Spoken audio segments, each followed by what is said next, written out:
واحد أركز سقارة هنا جبهة بيش الجرحجيس يرجع اللباح وأنتوا عدينا يعني أو حقوق الحجيس كلها عيوب دقال غلط قارموا سلقاتين وحبد فيه قارموا قاصين وبورت على اللباح غلط نك مقعد كوشان بدينا يب أفر إنه هو يلير بيضا إلى أن يكون عليه كاسم وريا من ويرك الرا وحيصير كين دقال إن الحكومة ما عندها شفت العبيه وحيصير كين دقال إن الموصل بيحيي سيستم كوبيا لا دقال بيا وحيصير كين دقال إن عايزنتي عيد كلا يصبيه كلو هيلينيا الله حلو يتطلب لك قاعده وحورنا يا معان بولها يكربوه كوكعي عمرك ورسوق جوك وي marka saldhiga la geeyo diikakii macaan ku kacaya waa dad ku soo duulay qaranka waa dad ku soo duulay dawladnimada waa dad ku soo duulay wax wada lahaanshiyaha dad badan oo imika jooga oo runtii dabada jooga oo u soo tafaxaytay oo magaca wariye la sheeganaya oo fara badan ayaa jira si ay Soomaaliland u burburi lahaayeen waxay iskaga keen dhigaan inay xukuumadda maanta jirto nacibihiin waxay iskaga keen dhigaan inay muuso bixiyo systemka koobiya la dagaalamayaan waxay iskaga keen dhigaan in ay runtii cid kale iyo usbiyo kale u hiilinayaan laakiin taas waxa ka dabayaalo oo ka dambeeya waa dad ku soo duulay qaranka waa dad ku soo duulay dawladnimada waa dad ku soo duulay wax wada lahaanshiyaha iyo Soomaaliland tayreeyay dhabay ninka dabada jooga ee meel ka soo qorayo ee 24 saacado war dhiilala iyo war naxdille iyo war beena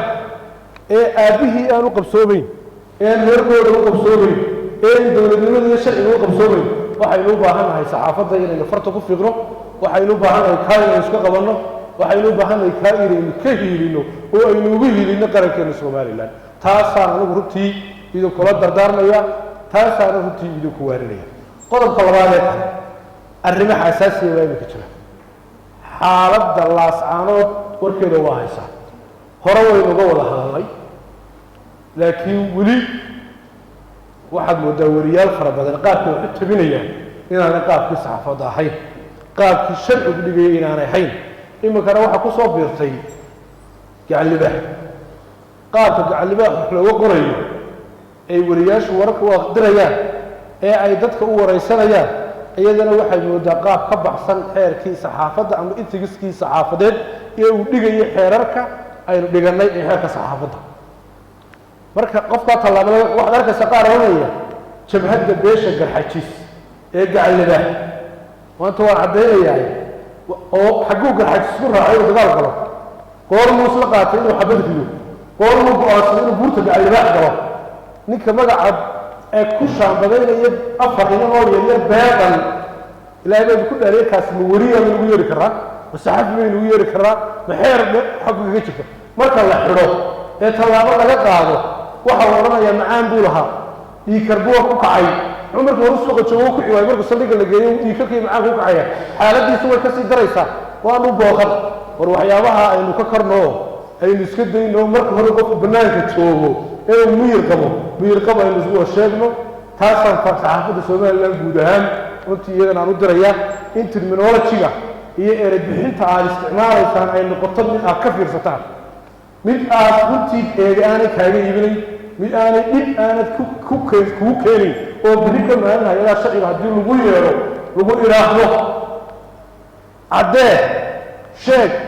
runtii aad oran karto cid aan cadeyn karin taasaan saxaafadda Soomaaliland guud ahaan uga digaya taasaan idin kula dardaarmaya saxaafadda saaxiib baa nahay xukuumadda madaxweyne biixi saxaafadda kuma degdegto qofku haddaan isagu xarigiisa gacanta ku soo dooran ma xidho kuma degdegto laakiin waxa uga digaya qofka meel walba geeyo u gubtaa way hoos qaada magaca la wada isticmaalaya saxaafadda warti waxa la idin yahay ka xun fatay ku fiqdaan assalamu alaykum wa rahmatullahi wa barakatuh